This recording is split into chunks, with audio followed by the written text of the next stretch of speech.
जय हिंद हमारे प्यारे पढ़ने वाले छात्र एवं छात्राओं। आज हम बहुत ज़्यादा महत्वपूर्ण वीडियो लेकर आप लोगों के सामने आए हुए हैं।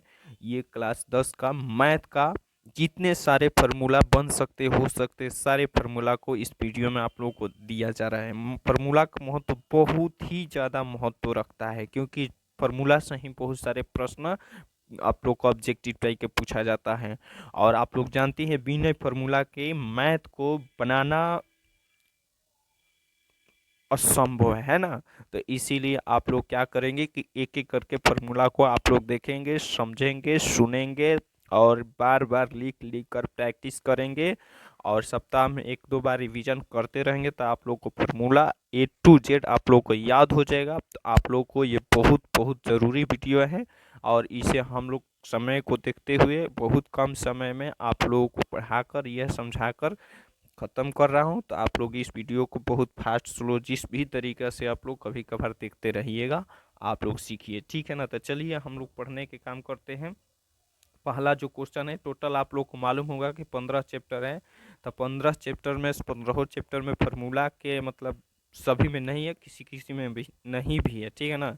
तो चलिए जो भी है हम लोग पढ़ने का काम करते हैं। पहला जो फार्मूला है, भाज्य बराबर यानी भाज्य बराबर क्या हो जाता है, भाजक गुने भागफल प्लस शेषफल। ये सूत्र आप लोग को मालूम होगा कि भाज्य बराबर क्या होगा, भाजक गुने भागफल प्लस शेषफल। ये कैसे आता है, तो ये मेन फार्मूला है जिसका नाम है यूक्लिड विभाजन, यानी यूक्लिड एक सूत्र होता है विभाजन प्रमेय, उसी के वजह से, ठीक है ना।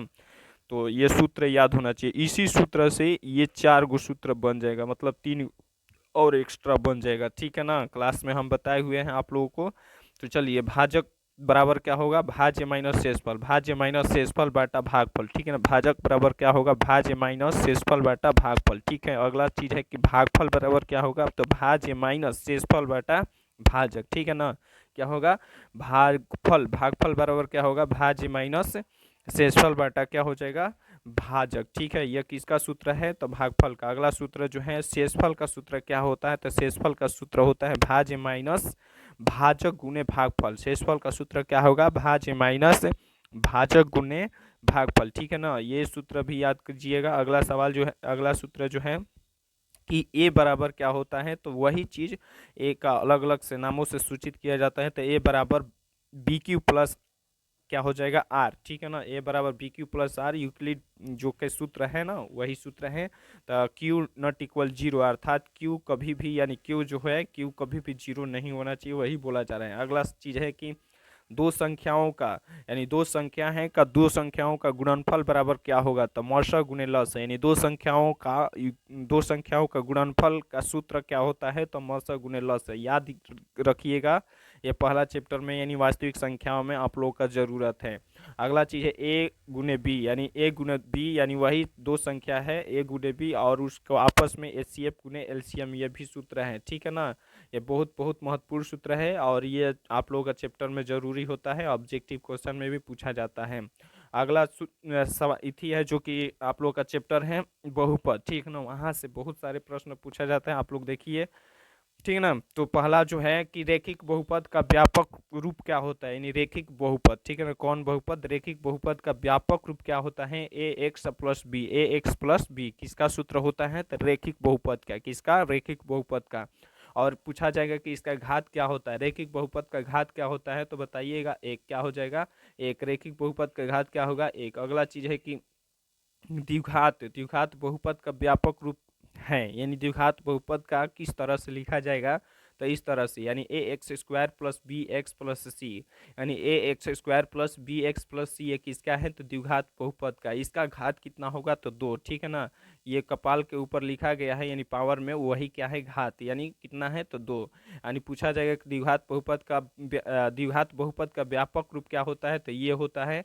और ए के पास, बी के पास, सी के पास कोई अंक होता है, ठीक है ना। तो इस तरह से ये सवाल फार्मूला को आप लोग ध्यान से देखिएगा। अगला चीज है कि आप एक सवाल बोले थे ना द्विघात बहुपद का बताना है कि घात कितना होता है, तो दो, ठीक है ना। अगला चीज है त्रिघात बहुपद का व्यापक रूप है, त्रिघात बहुपद का व्यापक रूप है, तो क्या होता है, x a x cube plus b x square plus c x plus d, यह क्या है, तो त्रिघात बहुपद का व्यापक रूप है, ठीक है ना।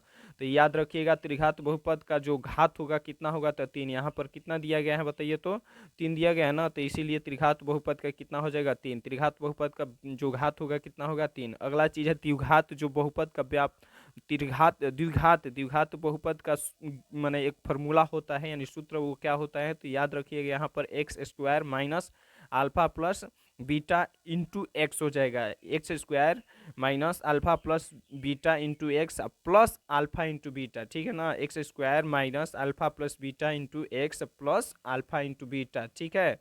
अगला सवाल की ओर बढ़ेंगे कि यहाँ पर एक बात बताया गया है कि बहुपद के जगह यदि समीकरण हो तो केवल 0 लगा देना होगा, यानी बहुपद के जगह यदि समीकरण है तो क्या लगा देना होगा 0, ठीक है ना। अगला चीज है कि अल्फा प्लस बीटा के, यानी अल्फा और बीटा का मान क्या होगा, अल्फा और बीटा का सूत्र क्या होगा, अल्फा प्लस बीटा का सूत्र -b/a, ठीक है ना। अल्फा प्लस बीटा का सूत्र क्या हो जाएगा -b/a, और अल्फा इंटू बीटा का सूत्र हो जाएगा c/a, याद रखिएगा c/a, ठीक है ना। अगला सवाल जो है, अगला फॉर्मूला है 1/अल्फा प्लस 1/बीटा, ठीक है ना। 1/अल्फा प्लस 1/बीटा बराबर हो जाएगा -b/a, ठीक है ना। ये खैर इसको हम लोग बाटा पर के जोड़ घटाव जो भी करेंगे तो इस तरह से आ जाएगा, मान रखना होगा, अल्फा का मान बीटा का मान इस तरह से करेंगे ना तो आ जाएगा, ठीक है। अगला चीज है कि alpha plus beta plus gamma, alpha plus beta plus gamma, इसका सूत्र होगा तीनों को आपस में जोड़ने से तो -b/a, ठीक है ना, -b/a, ठीक है ना। याद रखिएगा ये बहुत बहुत ज़्यादा महत्वपूर्ण ये सब सूत्र है, डायरेक्ट ऑब्जेक्टिव क्वेश्चन में आप लोगों को पूछा जाता है, ठीक है। अगला सवाल सूत्र है, फार्मूला है अल्फा प्लस बीटा प्लस नहीं इंटू गामा, ठीक है ना, प्लस गामा इंटू अल्फा, ठीक है ना। तो इस तरह से आप लोग का सूत्र होता है alpha plus beta, alpha into sorry चलिए अगला चीज है जो कि आप लोगों का है कि अल्फा इंटू बीटा, ठीक है ना, बीच में इंटू है, alpha into beta plus beta into gamma plus gamma into alpha, यानी तीनों को आपस में इस तरह से जोड़ा गया है तो इसका सूत्र c/a, याद रखिएगा क्या हो जाएगा c/a। अगला चीज है कि इसको आपस में इंटू किया गया, alpha into beta into gamma, alpha into beta into gamma, इसका सूत्र -d/a, ठीक है ना, -d/a, याद रखिएगा। अगला चीज है दो चर वाले रैखिक समीकरण, आप लोग का तीसरा चैप्टर है, वो चीज आप लोग को ध्यान से देखिए, ये भी डायरेक्ट पूछा जाता है, ध्यान से 15 number. a1/a2 not equal b1/b2, ठीक है ना, यानी a1/a2 नॉट इक्वल b1/b2, इस तरह से आप लोग का चैप्टर में बताया गया होगा। तो इस तरह से यदि रहेगा तो क्या होगा, संगत होगा, केवल एक ही हल होगा, ठीक है ना, संगत केवल एक हल और प्रतिच्छेदी अविरोधी होगा, ठीक है ना, अविरोधी, ठीक है। याद रखिएगा a1/a2 नॉट इक्वल b1/b2, ये यदि रहेगा तो क्या होगा, संगत केवल एक हल और प्रतिच्छेदी अविरोधी होगा, ठीक है। अगला चीज है कि a1/a2 बराबर b1/b2 नॉट इक्वल c1/c2 रहेगा तो क्या होगा, असंगत, कोई हल नहीं होगा, क्या होगा, कोई हल नहीं होगा, तो यह क्या होगा, समानांतर विरोधी होगा, ये बात याद होना चाहिए, ठीक है ना, ये जरूरी है। अगला चीज है कि a1/a2 बराबर b1/b2 बराबर c1/c2, ये रहेगा तो संगत अपरिमित रूप से अनेक हल होगा, संगत होगा, अपरिमित रूप से अनेक हल होगा और संपाती आश्रित होगा, क्या होगा, संपाती आश्रित होगा। इस तरह से ये तीन ही मतलब आप लोग को याद होना चाहिए। और अगला चीज है कि द्विघात समीकरण, यानी द्विघात समीकरण जो है ना इसका, यानी चौथा चैप्टर का, ध्यान से समझिएगा। यहाँ पर विवेचक दिया गया है और डी, यानी विवेचक को हम लोग विविधकर भी कहते हैं, मालूम होगा आप लोग को, विवेचक यानी विविधकर, तो क्या हो जाएगा इसका सूत्र, यानी डी बराबर b² - 4ac, क्या हो जाएगा, b² - 4ac हो जाएगा, किसका होगा, तो विवेचक का सूत्र, यानी डी का सूत्र। अगला है डी बराबर क्या होगा, b² - 4ac, डी बराबर हो जाएगा b² - 4ac, अगर जीरो रहेगा यानी बराबर में जीरो रहेगा तो मूल क्या होगा, वास्तविक एवं समान होता है, यानी मूल बराबर क्या हो जाएगा, वास्तविक एवं समान। इसको हम लोग हल कर रहे हैं तो जीरो के बराबर आ गया, यानी जीरो से माने बराबर आ गया तो क्या होगा, यानी जीरो बराबर आ गया तो मूल वास्तविक और एवं समान माना जाता है। ठीक है ना। अगला चीज है 20 नंबर, ध्यान से समझिएगा कि डी का मान जो है बड़ा है किससे, जीरो से।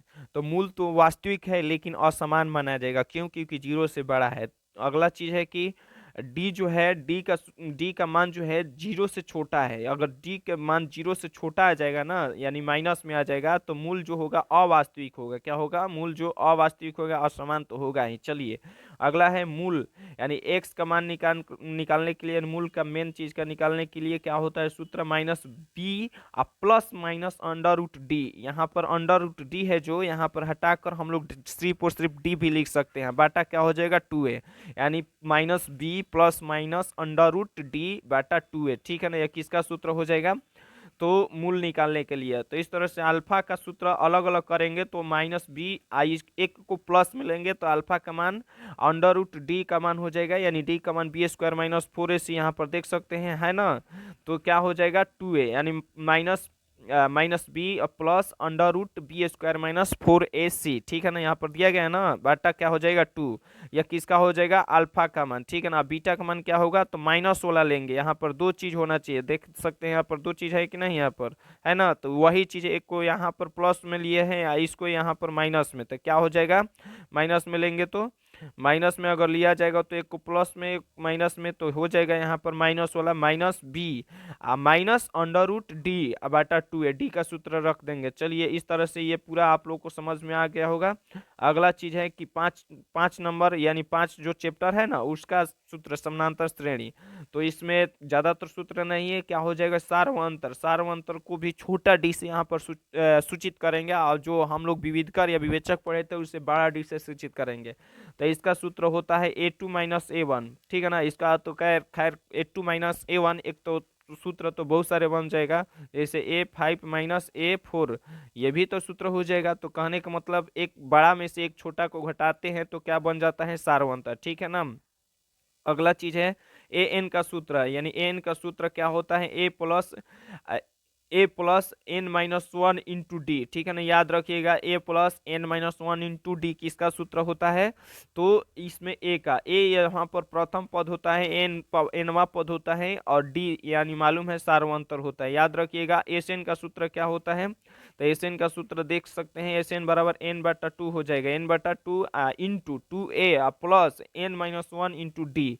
यहाँ पर देख सकते हैं सेम टू सेम इसी तरह से हैं। अब बस एक शर्त क्या लगा दिया गया है, 2 और n/2, यहाँ पर दो चीज लगा दिया गया है। तो किसका सूत्र हो जाएगा, n/2 तो लगाएंगे ही, लेकिन यहाँ पर ए जो लिखा गया ना इसके पहले 2 लगा देंगे तो किसका आ जाएगा सूत्र, माने तो एस एन का सूत्र। याद कीजिएगा, थोड़ा बहुत ध्यान से देखेंगे समझेंगे और ट्रिक बनाएंगे तो याद हो जाएगा।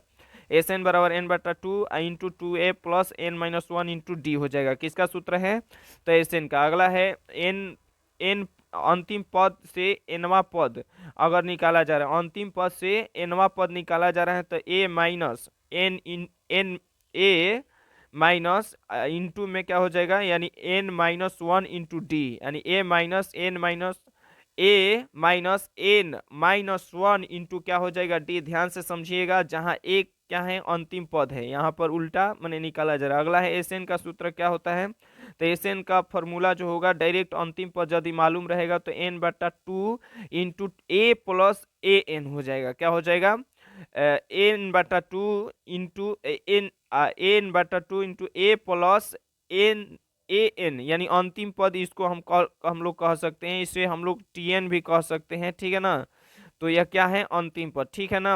अंतिम पद का योग निकालने के लिए सूत्र है। अगला चीज है त्रिभुज से बताया गया है, त्रिभुज में इसमें तो खैर उसमें सूत्र कुछ नहीं है, डायरेक्ट प्रमेय में होता है, तो उसको छोड़ दिया गया है, मैंने छोड़ देंगे। अगला चीज है ये निर्देशांक ज्यामिति है। क्या है, निर्देशांक ज्यामिति। यहाँ पर इसको हम लोग ध्यान से समझेंगे कि निर्देशांक ज्यामिति में क्या होता है। क्षैतिज रेखा को हम लोग एक्स अक्ष कहते हैं, हम बताए हैं ना, क्षैतिज रेखा को क्या कहेंगे, एक्स अक्ष। ठीक है ना। एक्स अक्ष एवं उद्ग्रह उद्ग्रह यानी उद्ग्रह रेखा को हम लोग वाई अक्ष से सूचित करते हैं। ऊर्ध्वाधर रेखा है ना जो, उसको हम लोग वाई अक्ष से, ठीक है ना। तो अगला चीज है जो कि मूल बिंदु जो होता है तो किसे कहेंगे, तो जिस बिंदु पर क्षैतिज जो है एक अक्ष जो है एवं ऊर्ध्वाधर रेखा जो वाई अक्ष जो है प्रतिच्छेद करेगी, यानी जो रेखा एक अक्ष और वाई अक्ष जो जहां पर प्रतिच्छेद करेगी उसे ही क्या कहेंगे, मूल बिंदु कहते हैं, ठीक है ना।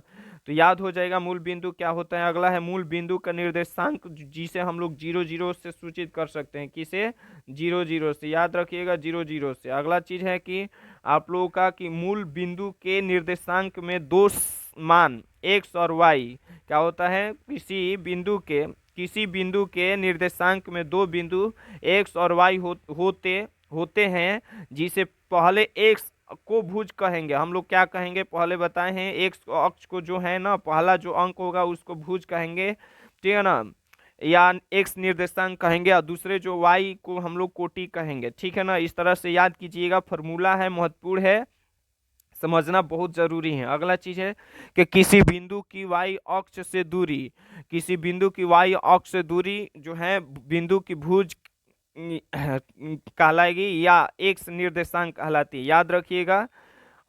ठीक है ना, क्या कहेंगे उसे हम लोग, भुज कहेंगे, ठीक है ना, और उसे क्या कहेंगे, एक्स निर्देशांक कहेंगे। अगला चीज है कि किसी बिंदु जो है किसी बिंदु की एक्स अक्ष से दूरी उस बिंदु की कोटि या वाई निर्देशांक कहलाएगी, यानी किसी बिंदु से एक्स अक्ष से दूरी, यानी एक्स अक्ष से दूरी क्या कहलाएगी बताइए, तो उस बिंदु की कोटि या वाई निर्देशांक कहलाएगी, ठीक है। अगले चीज की ओर हम लोग बढ़ेंगे।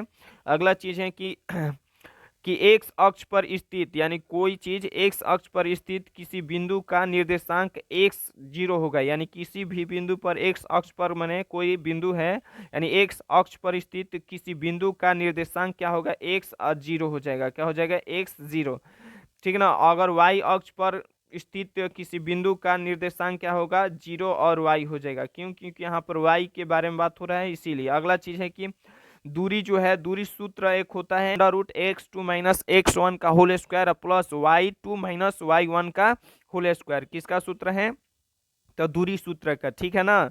अगला चीज है कि मूल बिंदु से किसी बिंदु की दूरी, यानी मूल बिंदु से किसी बिंदु की दूरी क्या होगा, तो सिर्फ √x² प्लस y², ठीक है ना, x² प्लस y² किसका सूत्र हो जाएगा, तो मूल बिंदु से किसी बिंदु का दूरी हो जाएगा। अगला चीज है मध्य बिंदु का अगर निर्देशांक निकालना होगा तो कैसे निकलेगा, तो ध्यान से समझेंगे मध्य बिंदु का निर्देशांक कैसे निकलेगा, यानी एक्स और वाई जो है मध्य बिंदु का, तो x1 प्लस x2, यानी x1 और x2 जोड़ दिया जा रहा है, बाटा 2 हो जाएगा, ठीक है ना। इस तरह से x1 प्लस x2 बाटा क्या हो जाएगा, 2, और फिर उसी तरह से हो जाएगा y1 प्लस y2 बाटा क्या हो जाएगा, 2, यह किसका सूत्र हो जाएगा, तो मध्य बिंदु का निर्देशांक निकालने के लिए ऑब्जेक्टिव क्वेश्चन में भी पूछा जाता है, ठीक है ना। इस तरह से आप लोग याद कीजिएगा, x1 प्लस x2 बाटा 2 into x1 y1 plus y2 बाटा 2, ठीक है ना। अगला चीज है कि आप लोग का त्रिभुज के, ठीक है ना, किसका, त्रिभुज का, ठीक है, याद रखिएगा क्या बोला जा रहा है, त्रिभुज के केंद्रक का निर्देशांक, त्रिभुज का केंद्रक का निर्देशांक पूछा जाएगा, यानी त्रिभुज के केंद्रक का निर्देशांक क्या हो जाएगा, x1, इसमें तीन चीज होता है, तीनों को जोड़ते हैं, x1 plus x2 plus x3 बाटा 3 हो जाएगा, ठीक है ना। अगला चीज है y1 plus y2 plus y3 बाटा क्या हो जाएगा, 2, यह किसका है, तो त्रिभुज के निर्देशांक, त्रिभुज के केंद्रक का निर्देशांक, याद रखिएगा यह सूत्र, ठीक है। यह भी ऑब्जेक्टिव क्वेश्चन में आप लोग को बनाना होता है। चलिए विभाजन सूत्र, यानी विभाजन सूत्र आप लोग को पूछा जाएगा तो यही बताइएगा, ध्यान से देखिएगा, डायरेक्ट ऑब्जेक्टिव क्वेश्चन पूछा जाता है, क्या हो जाएगा, m1, ठीक है ना, m1x2, ठीक है ना, प्लस m2x1, एक खाली m1 एक लिया जा रहा है, उसके बाद x2 को जोड़ा जा रहा है 2, प्लस m2 हो जाएगा, क्योंकि m1 लिया गया है, तो m2 उसके बाद क्या हो जाएगा, x1, ठीक है ना, यहाँ पर x2 लिया गया था, तो इस तरह से m1 x2 plus m2 x1 बाटा क्या हो जाएगा, m1 प्लस m2, याद रखिएगा यह सूत्र, ठीक है ना, क्या हो जाएगा, m1 x2 plus m2 x1 बाटा m1 प्लस m2, ठीक है। इस तरह से यह विभाजन सूत्र, और y का निकालना होगा, यानी दोनों एक साथ निकालना होता है, m1 y2 प्लस क्या हो जाएगा m2 y1, ठीक है ना, बटा क्या हो जाएगा m1 प्लस m2। इस तरह से ये किसका सूत्र होगा, विभाजन सूत्र, ठीक है ना। अगला चीज है त्रिभुज के जो है ना क्षेत्रफल का सूत्र होता है, ये जो याद करना है, ठीक ना। तो ध्यान से समझिएगा, त्रिभुज का क्षेत्रफल का सूत्र ध्यान से देखिएगा। त्रिभुज का क्षेत्र 1/2 लिखेंगे, 1/2, ठीक है ना, 1/2। यहाँ पर जो है एक्स एक्स एक्स जो है ना इंटू में लिखा जाएगा।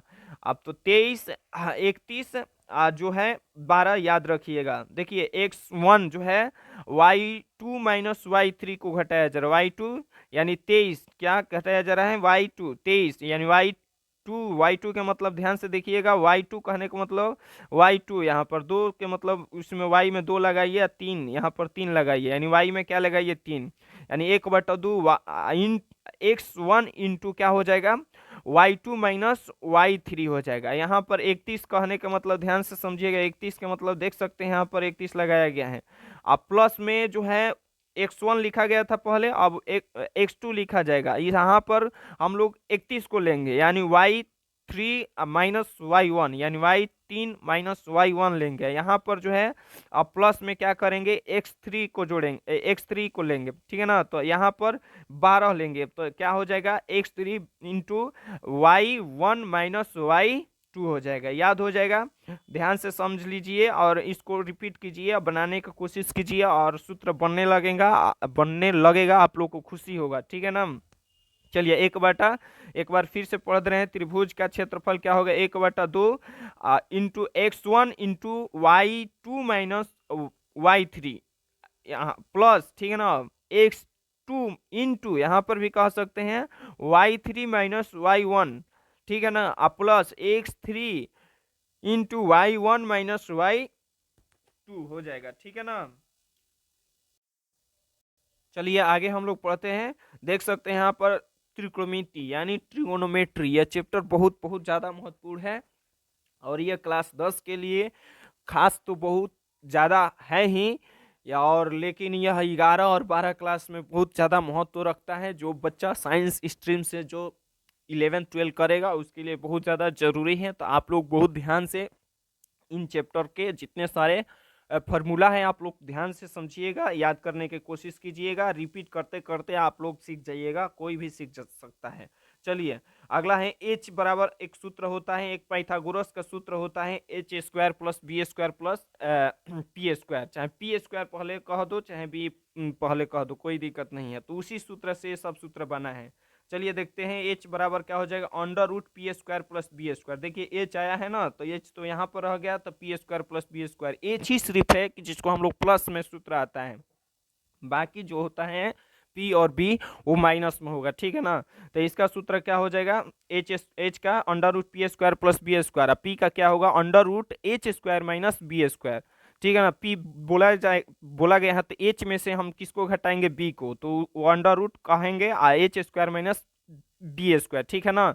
अब इसका सूत्र क्या हो जाएगा b का, तो यहाँ पर देख सकते हैं तो h में से घटाएंगे under root h² minus b है ना, तो p घटा देंगे under root h² minus p², ठीक है ना। इस तरह से आप लोग का आंसर आ गया, ठीक है। अगला चीज है कि साइन थीटा के, ये बहुत महत्वपूर्ण सब सूत्र है। साइन थीटा बराबर p/h, p को मालूम है, p को हम लोग लंब कहते हैं, h को क्या कहते हैं कर्ण कहते हैं, और b को क्या कहते हैं आधार कहते हैं। याद रखिएगा p माने परपेंडिकुलर, h माने हाइपोटेनस, b माने बेस, ये सब इंग्लिश मीडियम के लिए जरूरी है, आप लोग थोड़ा बहुत सुन लीजिए। चलिए अगला चीज है कि अब ये सूत्र यानी साइन थीटा का सूत्र p/h हो जाएगा, कॉसेक थीटा का सूत्र इसका उल्टा हो जाएगा, यानी साइन का उल्टा क्या होता है कॉसेक। ये बात आप लोग को हमेशा कंफ्यूजन में किसी बच्चे को रहता है कि साइन का उल्टा क्या होता है, तो याद रखिएगा साइन का उल्टा क्या होता है कॉसेक थीटा, ठीक है ना। तो कॉसेक थीटा का इसका उल्टा मान हो जाएगा, h ऊपर चला जाएगा p नीचे आ जाएगा, तो h/p किसका सूत्र हो जाएगा कॉसेक थीटा का, ठीक है ना। और यहाँ पर कॉस थीटा का सूत्र होता है b/h, तो b/h ये साइन कॉस थीटा का उल्टा क्या होगा सेक, तो इसका मान भी यानी सूत्र भी उल्टा हो जाएगा, ठीक है ना। तो कॉस थीटा का सूत्र होगा b/h, तो इसका सूत्र सेक थीटा क्या होगा h/b, ठीक है। यही चीज ऊपर से नीचे tan थीटा का उल्टा कट होता है, याद रखिएगा tan थीटा का उल्टा कट होता है। तो tan थीटा का मान जो है यानी सूत्र होता है p/b, इसमें h नहीं आता है, tan और कट में h नहीं आता है, ठीक है ना। तो इसका क्या हो जाएगा, tan थीटा बराबर p बटा b, तो cot थीटा बराबर क्या हो जाएगा, b बटा p। ठीक है ना, ध्यान से समझेंगे एक एक चीज को, थोड़ा बहुत बोलने में इधर उधर गड़बड़ी हो जाता होगा तो खैर किसी से भी गलतियां हो जाती है, जब ज़्यादा लंबा बोला जाता है 5 घंटा 6 घंटा 7 घंटा, तो कहीं कहीं थोड़ा बहुत मिस्टेक हो जाता है, इसके लिए आप लोगों से दिल से सॉरी। और गलतियां करने की कोशिश कम करते ही हैं हमेशा, और करेंगे ही, और सुधरते सुधरते यानी अपने आप को सुधारते सुधारते बहुत बेहतरीन वीडियो बनाने का और पढ़ाने का ऑनलाइन में बहुत ज्ञान हो जाएगा। चलिए आगे हम लोग पढ़ने का काम करते हैं। तो देख सकते हैं यहाँ पर ये सब सूत्र हो गया। अगला चीज है कि एक सूत्र साइन थीटा का उल्टा क्या होता है, cosec theta. Sine theta into cosec theta, यानी साइन थीटा गुने कॉसेक थीटा, यानी sine theta into cosec theta के मान क्या हो जाएगा, 1 होता है। ठीक है ना, इसी सूत्र से ये भी बना है। यानी साइन का उल्टा क्या हो जाता है, साइन थीटा का उल्टा होता है 1 बटा क्या हो जाएगा, साइन थीटा का सूत्र 1 बटा कॉसेक थीटा, कॉसेक थीटा का हो जाएगा 1 बटा साइन थीटा। इसी सूत्र से बना है, हम बता दिए हैं आप लोग को क्लास में। ठीक है ना, अगला सवाल की ओर बढ़ेंगे। अगला सवाल जो है आप लोग का ध्यान से समझेंगे। चलिए देखते हैं। अगला चीज है कि कॉस थीटा का, cos theta into sec theta, cos theta into sec theta बराबर क्या हो जाएगा, 1 हो जाएगा। Cos theta into sec theta बराबर क्या हो जाएगा, 1 हो जाएगा। तो tan theta into cot theta बराबर क्या हो जाएगा, 1 हो जाएगा। यानी ये तीनों बात याद होना चाहिए, उन्हीं सब से बना है ये सब। कॉस थीटा बराबर 1 बटा सेक थीटा, कॉस थीटा बराबर 1 बटा सेक थीटा। ठीक है ना, और सेक थीटा बराबर 1 बटा कॉस थीटा हो जाएगा। क्यों, क्योंकि साइन और ये कॉस सेक और कॉस ये आपस में उल्टा होता है, उसी सूत्र से बना है। ये सब याद कीजिएगा। अगला चीज है कि tan थीटा का सूत्र 1 बटा कॉट थीटा, tan थीटा का सूत्र 1 बटा कॉट थीटा, ये बहुत महत्वपूर्ण है। अगला चीज है कि tan थीटा का फॉर्मूला क्या होता है, तो ये दो फॉर्मूला जो है ना, ये बहुत महत्वपूर्ण है। यानी tan थीटा का साइन थीटा बटा कॉस थीटा, और tan का उल्टा क्या होता है, कॉट, तो कॉट का मान भी बदल जाएगा तो ये सूत्र प्राप्त होता है। यानी कॉट का सूत्र क्या होगा, कॉस थीटा बटा साइन थीटा। इस तरह से आप लोग का आ गया। अगला चीज की ओर पढ़ेंगे बढ़ेंगे, तो tan स्क्वायर थीटा का सूत्र वही, मान का भी स्क्वायर कर देंगे, साइन स्क्वायर थीटा बटा कॉस स्क्वायर थीटा, यानी इसका सूत्र का भी हम लोग स्क्वायर कर देंगे, इसका भी सूत्र tan स्क्वायर थीटा। तो ये डायरेक्ट सूत्र दिया गया है, इस बनाने से हो जाएगा tan स्क्वायर थीटा बराबर 1 plus tan square theta 1 plus cot square theta. ठीक है ना, ध्यान से देखेंगे tan स्क्वायर थीटा का सूत्र क्या हो जाता है, एक दूसरा 1 प्लस tan स्क्वायर थीटा, अब बाटा 1 प्लस कॉट स्क्वायर थीटा। ठीक है ना, अगला चीज की ओर बढ़ेंगे। यहाँ पर देखेंगे कि कॉट स्क्वायर थीटा का सूत्र क्या होगा, कॉट स्क्वायर थीटा का, तो कॉस स्क्वायर थीटा बटा साइन स्क्वायर थीटा। उसी तरह से इसका भी कॉट स्क्वायर थीटा का सूत्र एक अलग हो जाएगा, तो 1 प्लस कॉट स्क्वायर थीटा बटा क्या हो जाएगा, 1 प्लस tan स्क्वायर थीटा। इस तरह से ये सूत्र आप लोग को याद करना होगा। यहाँ पर एक अलग रिलेशन होगा, साइन थीटा साइन के साथ क्या होगा, कॉस होगा, साइन के साथ क्या होगा, कॉस होगा। तो देखिए sine 90 minus theta, sine 90 minus theta, sine 90 minus theta का सूत्र क्या होगा, कॉस थीटा। ठीक है ना, तो उसी तरह से इसका भी हो जाएगा, कॉस 90 माइनस थीटा क्या हो जाएगा, साइन थीटा, क्या हो जाएगा, साइन थीटा। इस तरह से अगला चीज है कि tan थीटा का सूत्र tan 90 माइनस थीटा बराबर क्या हो जाएगा, cot theta, tan 90 minus theta बराबर क्या हो जाएगा, कॉट थीटा। तो कॉट 90 माइनस थीटा बराबर क्या हो जाएगा, tan थीटा, यानी इसका tan का उल्टा सिर्फ डायरेक्ट होता है कॉट, तो tan 90 माइनस थीटा बराबर कॉट थीटा, तो कॉट 90 माइनस थीटा बराबर क्या हो जाएगा, tan थीटा। ठीक है ना, अगला चीज है कि सेक का क्या हो जाएगा, इसका उल्टा वाला, यानी सेक का कॉसेक हो जाएगा, सेक 90 माइनस थीटा बराबर क्या हो जाएगा, cosec theta, sec 90 minus theta बराबर क्या हो जाएगा, कॉसेक थीटा। तो कॉसेक 90 माइनस थीटा बराबर क्या हो जाएगा, sec theta, cosec 90 minus theta बराबर क्या हो जाएगा, सेक थीटा। ठीक है, अगला चीज है कि sine square theta plus cos square theta, sine square theta plus cos square theta बराबर क्या होता है, 1। यहाँ पर भी रिलेशन साइन और कॉस ही क्या रखना है, ठीक है ना, स्क्वायर वाला में। तो sine square theta plus cos square theta का सूत्र क्या हो जाएगा, 1। ठीक है, अगला चीज इसी सूत्र से बना है साइन स्क्वायर थीटा। ठीक है ना, अब बराबर क्या हो जाएगा, इधर प्लस में कॉस स्क्वायर थीटा है तो इधर आ जाएगा तो माइनस, तो क्या हो जाएगा 1 माइनस कॉस स्क्वायर थीटा, क्या हो जाएगा 1 माइनस कॉस स्क्वायर थीटा किसका है, होता है तो साइन स्क्वायर थीटा का। ठीक है, अब यहाँ पर एक और इसी सूत्र से और सूत्र बन जाएगा, इधर का स्क्वायर जो है ना उधर चला जाएगा तो रूट हो जाएगा, क्या हो जाएगा, रूट, इसी से बना हुआ है। चलिए देखते हैं, साइन थीटा बराबर क्या हो जाएगा, under root 1 minus cos square theta. ये सब सूत्र बहुत बहुत ज्यादा महत्वपूर्ण है। ठीक है ना, तो क्या हो जाएगा यहाँ पर कैसे बना, ये कैसे बना, स्क्वायर जो है रूट के अंदर चला गया, तो साइन थीटा बराबर 1 माइनस कॉस स्क्वायर थीटा। इसी तरह से इसको भी बनाएंगे, कॉस स्क्वायर थीटा बराबर क्या होगा, 1 माइनस क्या हो जाएगा साइन स्क्वायर थीटा, यानी 1 माइनस साइन स्क्वायर थीटा। तो कॉस थीटा बराबर क्या हो जाएगा अंडर रूट में चला जाएगा, स्क्वायर जो है ना ये वाला स्क्वायर कहाँ चलेगा अंडर रूट, तो इसका सूत्र बन गया यानी 1 minus cos square theta 1 minus sine square theta 1 minus sine square theta किसका होता है तो कॉस थीटा का। ठीक है, अगला चीज है कि sec theta sec square theta बराबर क्या होगा 1 plus tan square theta 1 plus tan square theta, तो इसका सूत्र हो जाएगा। ठीक है ना, तो इधर टेन स्क्वायर थीटा बराबर क्या हो जाएगा सेक स्क्वायर थीटा माइनस 1, यानी सेक स्क्वायर थीटा बराबर सेक स्क्वायर थीटा माइनस क्या हो जाएगा 1, तो किसका है टेन स्क्वायर थीटा, किसका है टेन स्क्वायर थीटा के। अगला चीज है कि कॉसेक स्क्वायर थीटा किसका है cosec square theta minus cot square theta, cosec square theta minus cot square theta, यानी कॉसेक स्क्वायर थीटा और कॉट स्क्वायर थीटा, यानी सेक कॉसेक और कॉट आपस में रिलेशन है, तो याद रखिएगा क्या हो जाएगा cosec square theta minus cot square theta बराबर क्या होगा 1 होगा। ठीक है ना, यहाँ पर स्क्वायर जो है इधर रहेगा कॉसेक स्क्वायर थीटा और जो है ये इसको उधर भेज देंगे तो 1 आप माइनस है तो इधर आएगा तो प्लस कॉट स्क्वायर थीटा। अब ठीक उसी तरह से इसको भी किया गया है, अब कॉट को इधर तो कॉट स्क्वायर थीटा और यहाँ पर से इधर आएगा तो माइनस में जाएगा तो यहाँ तो कॉसेक स्क्वायर थीटा माइनस क्या हो जाएगा 1 हो जाएगा, कॉसेक स्क्वायर थीटा माइनस क्या हो जाएगा 1। इसी को इस तरह कर देते हैं 1 को इस तरह कर देंगे कॉट को इस तरह भेज देंगे तो सूत्र आ जाएगा, यानी कॉट स्क्वायर थीटा बराबर क्या हो जाएगा कॉसेक स्क्वायर थीटा माइनस 1 हो जाएगा। ये किसका सूत्र है तो कॉट स्क्वायर थीटा का। ये जो मान है आप लोग का बहुत बहुत ज़्यादा महत्वपूर्ण है और ये 8.2 में बहुत ज़्यादा महत्वपूर्ण रखता है। ठीक है ना, और आगे तो रखता ही है कहिए मत। चलिए याद करने के काम करते हैं।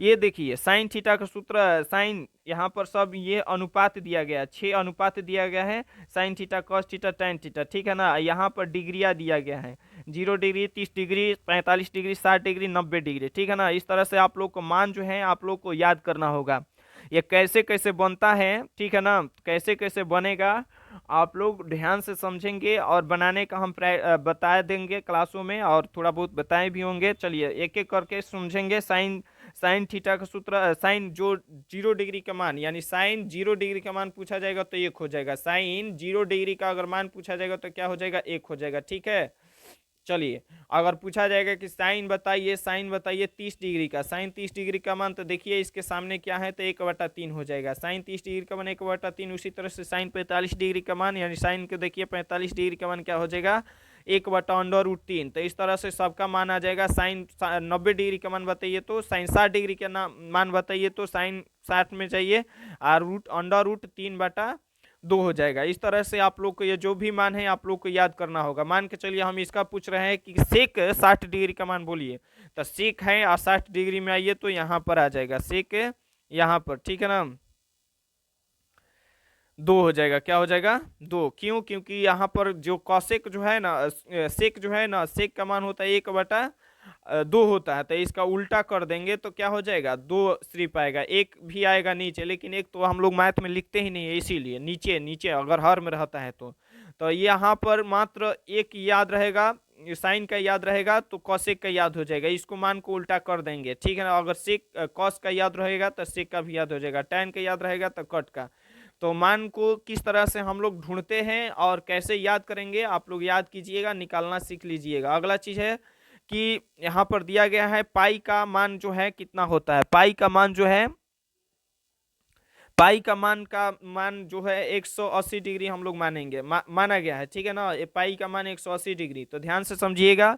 तो पाई यहाँ पर यह कहाँ जरूरी है, तो जितने सारे ऑब्जेक्टिव क्वेश्चन होता है ना इस तरह से प्रश्न पूछ देता है साइन पाई माइनस 30 पाई/30 डिग्री का मान क्या होगा, तो वहां पर यह सब जरूरी है कि पाई का मतलब क्या होता है समझना होता है। तो पाई का मान पाई/2 का मान तो यानी यहाँ पर मान के चलिए यहाँ पर पाई का मान 180 हो जाएगा और नीचे 2 है तो कटाएंगे तो कितना हो जाएगा 90 आ जाएगा ना, तो यानी पाई/2 का मान के मतलब क्या होगा 90 डिग्री। पाई/3 तो कटाएंगे ना इसको पाई/, यानी 180/3 तो 60 आ जाएगा। ठीक है ना, उसी तरह से 45 आ जाएगा, उसी तरह से ये 30 आ जाएगा। ठीक है, ये सब महत्वपूर्ण सब सूत्र है। अगले सवाल की ओर बढ़ेंगे, अगला सूत्र फॉर्मूला की ओर बढ़ेंगे। देख सकते हैं यहाँ पर वृत्त पर ये 10 चैप्टर का आप लोग का स्टार्ट हो चुका है। 9th में जो 9 चैप्टर जो है ना 9 में त्रिकोणमिति का ही फॉर्मूला लगता है, इसीलिए वो नहीं दिया गया है। चलिए अगला हम लोग पढ़ेंगे कि वृत्त वृत्त जो है वृत्त के बारे में हम लोग पढ़ेंगे कि वृत्त जो है वृत्त पर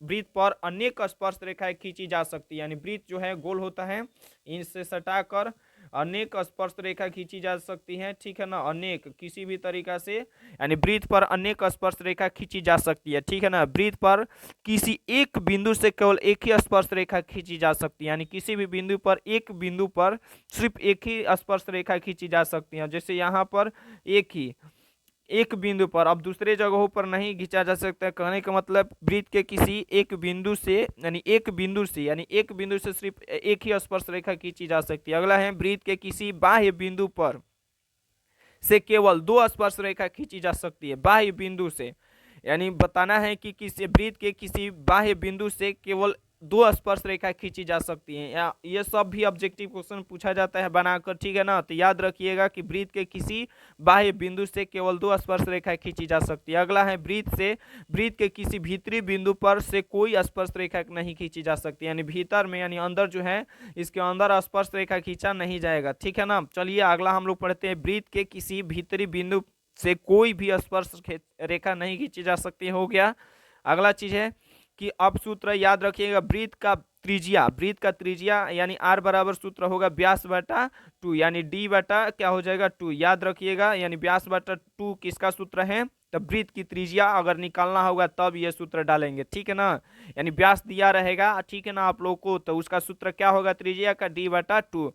अगला है अर्धवृत्त की परिधि, अर्धवृत्त के मतलब वृत्त पूरा नहीं, आधा, अर्धवृत्त का परिधि निकालना होगा पाई r प्लस 2r, यानी पाई r प्लस 2r, ये सूत्र को हम लोग को याद करना होगा। अगला चीज है कि वृत्त की परिधि का सूत्र 2 पाई r हो जाएगा, यानी 2 पाई r, याद रखिएगा 2 पाई r किसका सूत्र हो जाएगा, तब वृत्त का परिधि। अगला है अर्धवृत्त का क्षेत्रफल पाई r स्क्वायर बटा 2, यानी इसका सूत्र क्या हो जाएगा, पाई आर स्क्वायर बटा 2, यानी वृत्त का क्षेत्रफल, यानी पहले वृत्त का क्षेत्रफल पाई आर स्क्वायर, यहाँ पर देख सकते हैं वृत्त का क्षेत्रफल जो होता है पाई आर स्क्वायर जो होता है, और अर्धवृत्त का कहा जाएगा तो इसी को अगर 2 से भागा दे देंगे तो क्या हो जाएगा अर्धवृत्त का, यानी अर्ध माने आधा।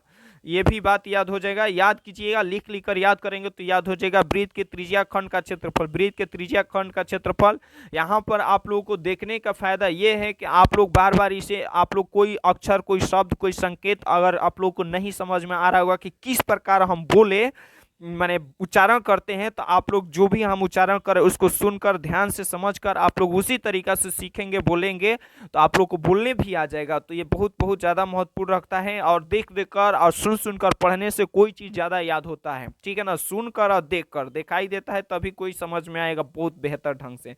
चलिए, तो वृत्त के त्रिज्य खंड का क्षेत्रफल होता है थीटा बटा 360 डिग्री गुने पाई आर स्क्वायर, ठीक है, याद रखिएगा थीटा बटा 360 डिग्री और गुने पाई आर स्क्वायर क्या होता है, तो वृत्त का त्रिज्य खंड का क्षेत्रफल। अगला है वृत्त के चतुर्थांश का क्षेत्रफल, क्या पूछा जा रहा है, वृत्त के चतुर्थांश का क्षेत्रफल क्या होता है, तो याद रखिएगा वृत्त का चतुर्थांश का क्षेत्रफल जो होता है क्या होता है, वृत्त के चतुर्थांश का क्षेत्रफल जो होता है क्या होगा, तो 1/4, यानी 1/4 गुने पाई आर स्क्वायर, यानी चतुर्थांश के मतलब 4 भुजा में बांटा है, मतलब 4 क्षेत्र में बांटा जाता है, इस तरह से समझिए। तो 1/2 को हम लोग किससे गुना करेंगे, पाई आर स्क्वायर से, क्या ठीक है ना। अगले चीज की ओर बढ़ेंगे कि थीटा, यानी कोण थीटा वाले त्रिज्याखंड के संगत चाप की लंबाई, यानी कोण थीटा वाले त्रिज्याखंड के संगत चाप की लंबाई थीटा बटा 360 डिग्री गुने पाई आर स्क्वायर, याद रखिएगा। अगला चीज है वर्ण का विकर्ण, वर्ग का, यानी वर्ग का विकर्ण जो है क्या हो जाएगा, भुजा, वर्ग का विकर्ण जो पूछा जाएगा क्या हो जाएगा, भुजा गुने √2, या चाहे √2a कह सकते हैं इस तरह, यानी ए के मतलब भुजा हो जाएगा, ए के मतलब क्या हो जाएगा भुजा। अगला है वर्ग का परिमाप, क्या हो जाएगा, वर्ग का परिमाप 4 गुने भुजा, क्या हो जाएगा 4 गुने भुजा, इस तरह से 4 कह सकते हैं, वर्ग का परिमाप क्या हो जाएगा 4 गुने भुजा। अगला है वर्ग का क्षेत्रफल क्या हो जाएगा भुजा स्क्वायर, यानी ए स्क्वायर, याद कीजिएगा ए स्क्वायर या भुजा स्क्वायर क्या होगा। आयत का विकर्ण क्या मतलब √L² प्लस बी स्क्वायर हो जाएगा, L² प्लस बी स्क्वायर क्या हो जाएगा, आयत का विकर्ण हो जाएगा। अगला चीज है कि आयत का जो है परिमाप क्या होगा, आयत का परिमाप जो है होगा 2 इंटू लंबाई प्लस चौड़ाई, 2 इंटू लंबाई प्लस चौड़ाई क्या हो जाएगा, आयत का परिमाप हो जाएगा, याद रखिएगा आयत का परिमाप क्या हो जाएगा 2 इंटू लंबाई प्लस चौड़ाई। अगला है आयत का क्षेत्रफल जो होगा लंबाई गुने चौड़ाई, यानी L गुने बी हो जाएगा, आयत का जो क्षेत्रफल होगा लंबाई गुने चौड़ाई। अगला चीज है कि घन का विकर्ण जो है भुजा गुने अंडर रूट 2 यानी रूट अंडर 3 हम लोग कह सकते हैं, यानी घन का जो विकर्ण है ना तो क्या होगा, भुजा गुने अंडर रूट 3। इस तरह से याद कीजिएगा। अगला है घन का क्षेत्रफल। घन का क्षेत्रफल जो है 6 गुने भुजा स्क्वायर या चाहे ए स्क्वायर भी कह सकते हैं, ठीक है ना। क्या हो जाएगा, घन का क्षेत्रफल, घन का क्षेत्रफल। अगला है घन का आयतन, ए क्यू कह सकते हैं, ए क्यू या चाहे भुजा क्यू, ठीक है ना। घन का आयतन जो होगा ये याद कीजिएगा। अगला है घनाभ का विकर्ण under root L² plus B² plus H²। याद रखिएगा, उच्चारण महत्वपूर्ण रखता है। अगर किसी को उच्चारण नहीं करने आएगा तो कहीं पर बोल भी नहीं सकता याद होते हुए भी, ठीक है ना। लिखना पड़ेगा, तो लिखने के लिए कॉपी कलम किताब या बोर्ड का जरूरत होगा। तो इतना कौन झंझट करेगा, वो व्यक्ति कह देगा कि आप नहीं मालूम है इसीलिए बोल रहे हैं। चलिए खैर, आप लोग अपना समझिए और ये आप लोग बढ़िया से पढ़िए, ठीक है ना। नहीं तो आप बेइज्जत होंगे, माने कहीं पर कोई आपको इंसल्ट कर सकता है, ठीक है ना। जीवन में पढ़ाई का महत्व हमेशा रहेगा, ठीक है।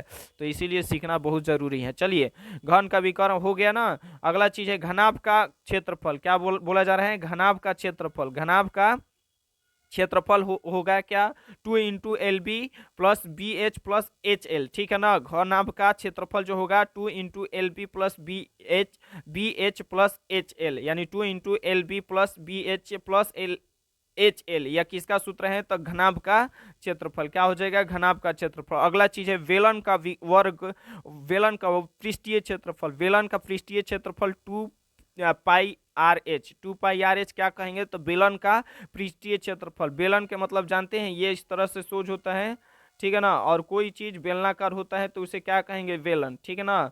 तो वेलन के मतलब समझ में आ गया होगा। तो उसका सूत्र क्या होगा, सूत्र होगा, याद रखिएगा, वेलन का जो है पृष्ठीय क्षेत्रफल 2πRh हो जाएगा। 2πRh किसका सूत्र होगा, तो बेलन का, ठीक है ना। अगला है घनाभ का आयतन। घनाभ का आयतन L गुने B गुने H हो जाएगा। L गुने B गुने H किसका होगा, तो घनाभ का आयतन हो जाएगा, घनाभ का आयतन। अगला चीज सूत्र है कि बेलन का संपूर्ण पृष्ठीय क्षेत्रफल। बेलन का संपूर्ण पृष्ठीय क्षेत्रफल 2πRh प्लस 2πR²। याद कीजिएगा, 2πRh, या इसमें से जो कॉमन होगा उसको निकाल कर आप लोग बना सकते हैं, 2πRh प्लस 2πR²। इस तरह से बोलिएगा, 2πRh प्लस 2πR²।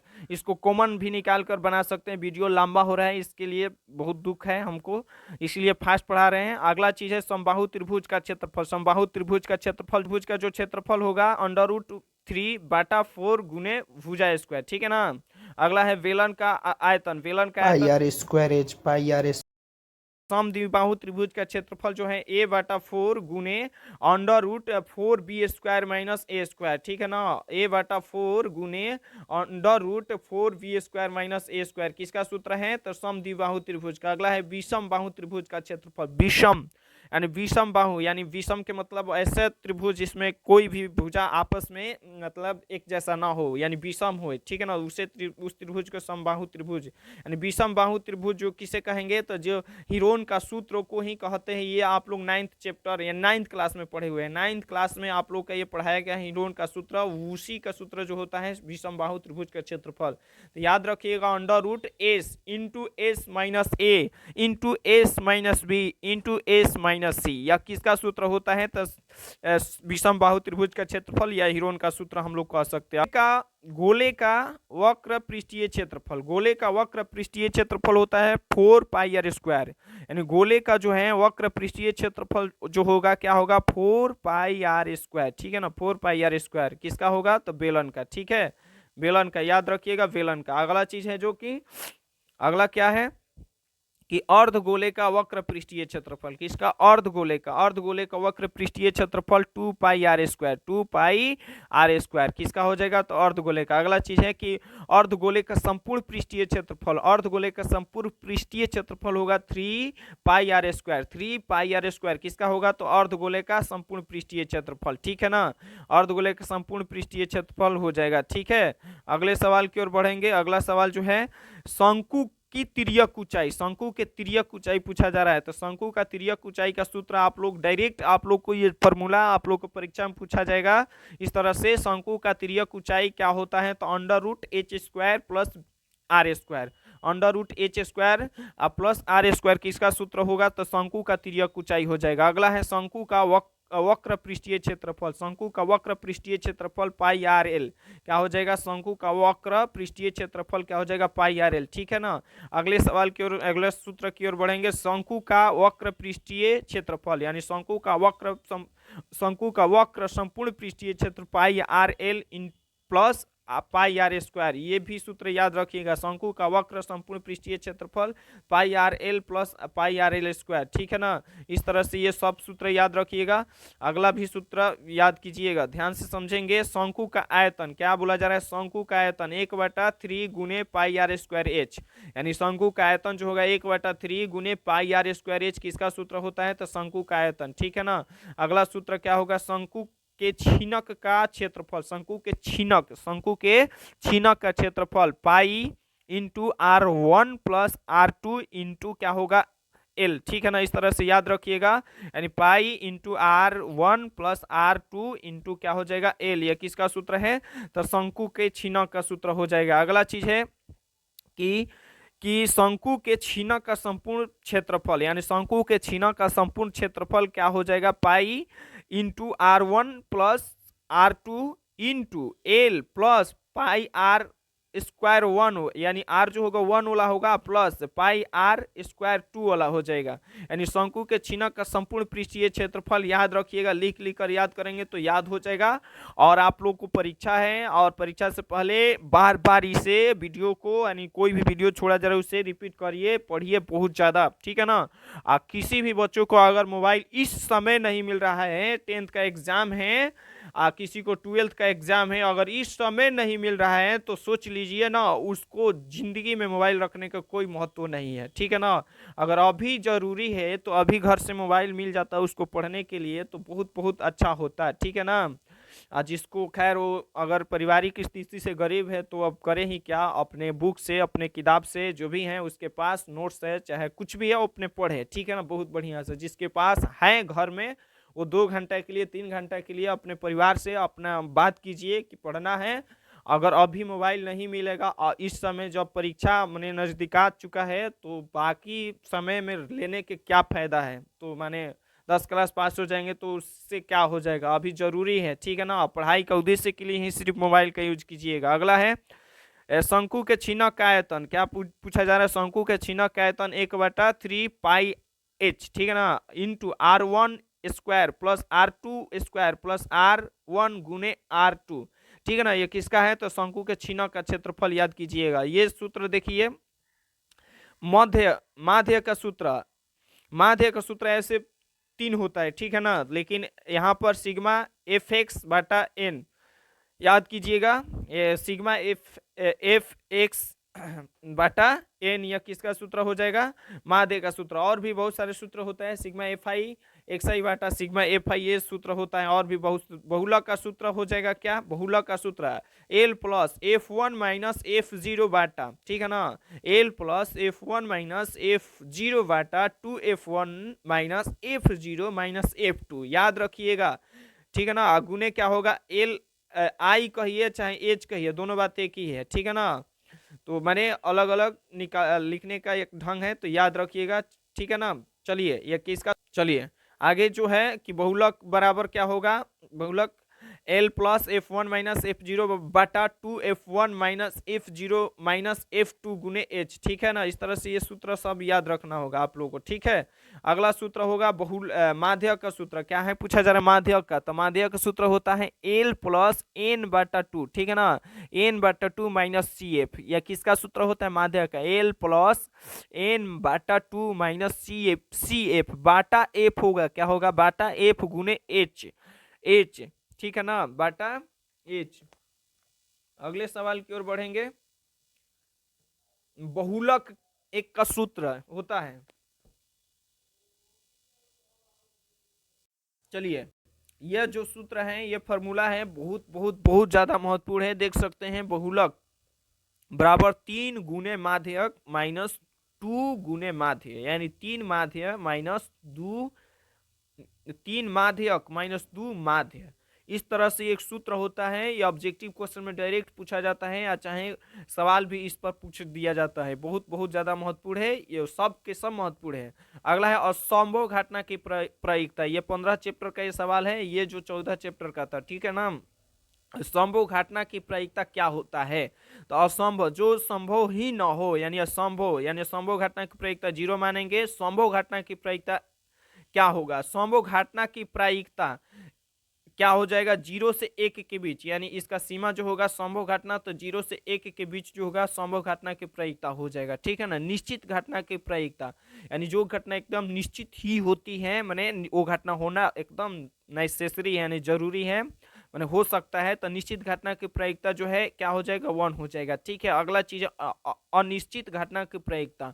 अनिश्चित घटना की प्रायिकता 0 से 1 के बीच होगा। अनिश्चित घटना की प्रायिकता 0 से 1 के बीच यानी अनिश्चित घटना की प्रायिकता हो जाएगा, ठीक है ना। अगला चीज है कि प्रायिकता का सूत्र होता है घटनाओं की संख्या बटा कुल घटनाओं की संख्या, यानी घटनाओं की संख्या बटा कुल घटनाओं की संख्या, यानी सभी संख्याओं का योग और उसके नीचे माने सभी संख्याओं को जोड़ देना और उसके बाद ये सब कुल संख्याओं की संख्या से भाग देना, ठीक है। इस तरह से ये सब आप लोग को याद हो जाना चाहिए, ठीक है। ये बहुत बहुत बहुत ज़्यादा महत्वपूर्ण ये सब फार्मूला है। आप लोग को ये मालूम होगा कि 15 जो चैप्टर है और 15 चैप्टर है आप लोग का, है ना। तो 15 चैप्टर में ये वास्तविक संख्या 40 गो क्वेश्चन है इसमें, ठीक है ना। ऑब्जेक्टिव कितना नंबर का पूछा जाता है और सारा चीज़ इस पर दिया गया है, आप लोग देख सकते हैं, ठीक है ना। और देख सकते हैं यहाँ पर जो भी कुछ है ये भी देख सकते हैं। ये सारे चीज़ों के बारे में कितना महत्वपूर्ण है, ये सब जरूरी है सीखना, ठीक है। चलिए आप लोग का ये वीडियो जो है समाप्त यहीं करते हैं। ये लगभग 50 मिनट का वीडियो है ये, लेकिन ये 50 मिनट आप लोग के मैथ के लिए सबसे सुपर डुपर ये सबसे महत्वपूर्ण ये वीडियो है। क्यों? क्योंकि फार्मूला का मतलब किसी भी सब्जेक्ट का वो रीढ़ होता है, मजबूत वो फार्मूला से सब्जेक्ट हो जाता है। अगर किसी को फार्मूला ही नहीं मालूम है तो उसको कुछ नहीं मालूम है। चलिए ठीक है, वो सब्जेक्ट मजबूत होगा कब? जब किसी को फार्मूला होगा। आप लोग बहुत गहरा से इस वीडियो को देखिएगा, समझिएगा। इसके लिए आप लोग को दिल से धन्यवाद, थैंक यू।